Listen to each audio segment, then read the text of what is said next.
Years ago, a man came to me and he wanted me to pray, and it was about a financial issue because his children, he was not able to pay for their needs, and he was getting frustrated.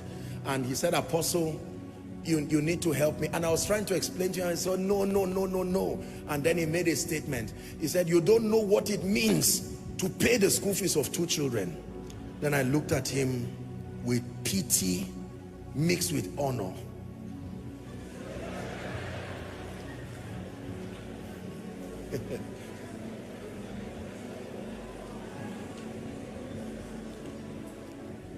If 2 children are giving you this kind of headache, and you see somebody leading a ministry like this,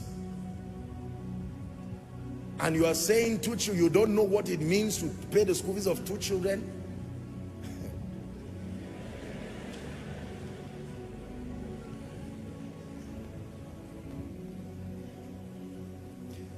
There is nothing sustainable that is by luck. Just have that at the back of your mind. You can have short-term success by luck, but there is nothing sustainable that is by luck. Believe me. Maybe God is speaking to a politician here. You are about to start, and someone has been in politics. Even if the person has not succeeded, he has failed enough to be able to help you. Respect failure as much as you respect success. In fact, fear people who have not failed. They are too innocent to counsel you. There is a requisite level of failure you must carry as a badge to balance your understanding in counseling people. Believe me, anybody who comes to you with 100 over 100 is still a child in the school of success. There is a requisite scar that gives you a balanced perspective. Have you failed enough to be able to talk to me? Don't tell me all the stories. I just prayed and the person was healed. I just spoke and they gave me an auditorium. You are not the person to counsel me. I respect you. Carry your results until you learn the other side of life. My goodness, there are people that have failed enough and they can talk to you. When they talk to you, they utter from their pain. Their pain has been turned to wisdom. Every sentence is a life lesson. When you find failures who have become successful, respect them beyond the results you see. A man who tells you, I came to Abuja here and for 5 years I did ministry wrongly. I met false prophets. I dabbled my hands into so many things. But thank God today I'm walking in integrity. Sit down quietly with a notebook and learn how to do ministry right. A woman who tells you, I have been barren for 10 years. Now God gave me 3 sets of twins. Forget the twins and learn wisdom. Don't just respect crowns, respect scars. The wise respect both scars and crowns. Can I encourage someone? Your failure is still an asset. Don't throw it, archive it.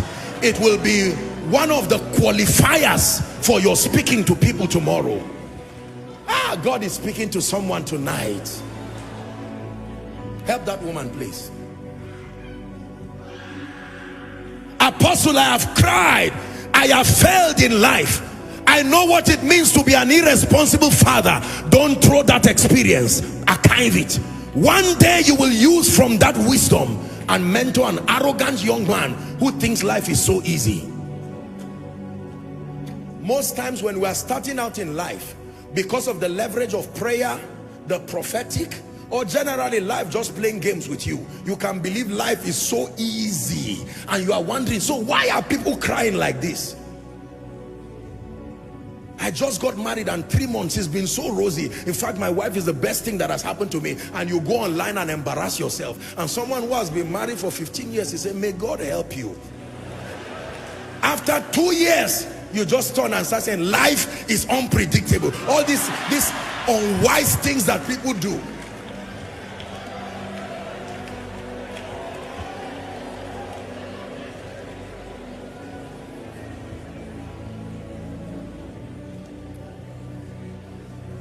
But thou, O Lord, art a shield for me, my glory, you lift my head. But thou, O Lord, art a shield for me,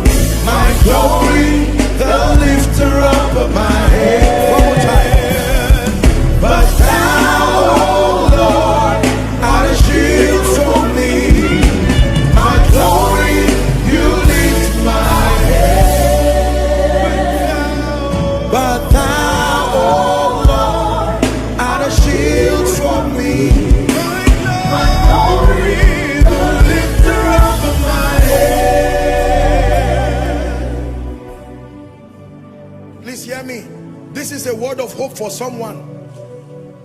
Do not just respect those who have succeeded alone. Respect those who have failed. Not everybody fails. Respect those who have failed. Failure is an asset when you can turn it to power.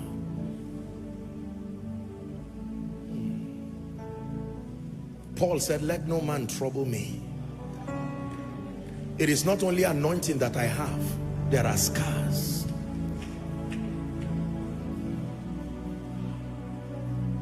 Man of God, that you failed in ministry and came here and sat down now.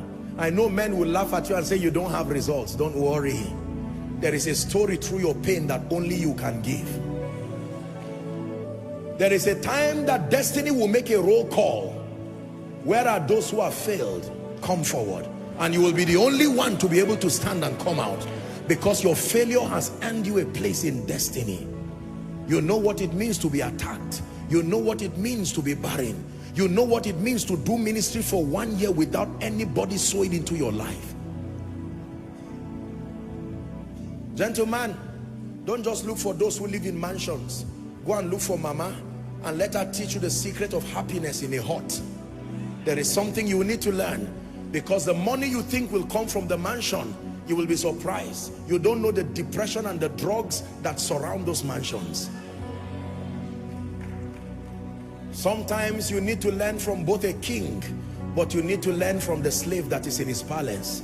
There is something the slave can tell you that even the king does not know. The slave is the one who cleans the palace. He knows what he has seen there.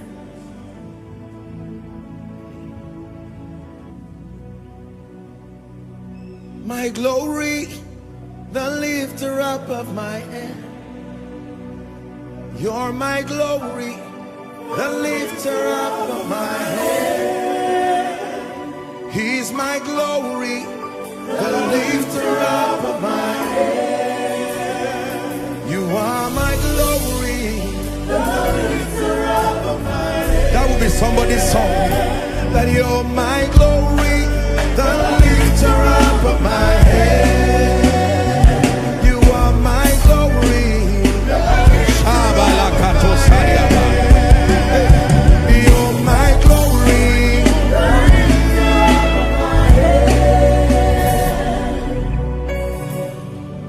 Mama, you may be struggling with 4 children and none of them seems to have been great. Let them laugh at you.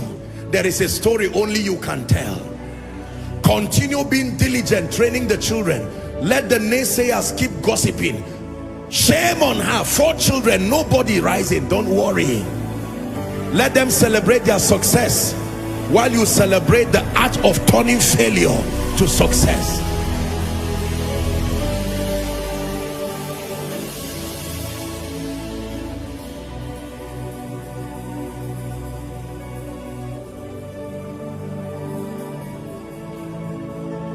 Hallelujah. Why will the Lord speak to a young virgin through an angel and says, Mary, you are highly favored? And the next thing that follows that woman is pain, controversy.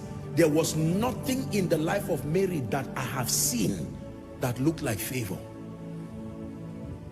An angel comes from heaven and says, you are highly favored. I would expect the king to call her and say, I had a dream. There is free land for you. As soon as Jesus is born, you become tax-free. That sounds to me like favor. So God calls scar favor. He calls controversy favor. He calls pain favor. Why would you say a woman is high? God is speaking to someone. Don't listen, you may cry, but don't be embarrassed about your failures again. There is glory through the scar.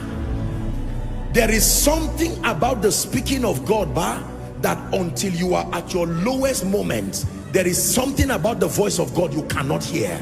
There is a pain requirement to hear certain things about God. Tonight's message is very deep. For some of you, you really will not understand it this night. You are too innocent. You have been shielded by the sacrifices of others. You may not really understand this. There is a pain requirement that brings out the clarity and the purity of the voice of God. There is a way a man of God fails and fails and fails in ministry, that he goes back and he says, Lord, teach me. When he writes a book about the leadership of the Spirit, read it. That pain has purified any flesh and the need to make a name. It's gone. That is the reason why when people go through things and they come out of it, they usually come out with an anointing. Barren for 16 years, laughed at by people. As she gets triplets, it's not only children she got. The day she speaks over you, she will terminate barrenness in a moment, because every time she sees you like the high priest, she's touched with the feelings of your infirmity. Let me tell you the truth. You see, many of you see today that I pray for people and I'm just speaking and you see the power of God. It's not only prayer and anointing, no. There is a pain requirement that has reached down to the bowels of power and has drawn genuine, authentic spiritual power. When I see oppression, I know because I have been oppressed. Counsel, counsel, counsel. Is someone hearing? You may need to humble yourself. Seek counsel, godly counsel. Not unwise counsel. Sit down. There has to be a way about my life. Speak to me, God. Speak to me. Speak to me. Ministry has to work. This thing between me and my wife, we're beating ourselves every day, and then everybody will enter his room personally and pray in tongues. It shouldn't be like that.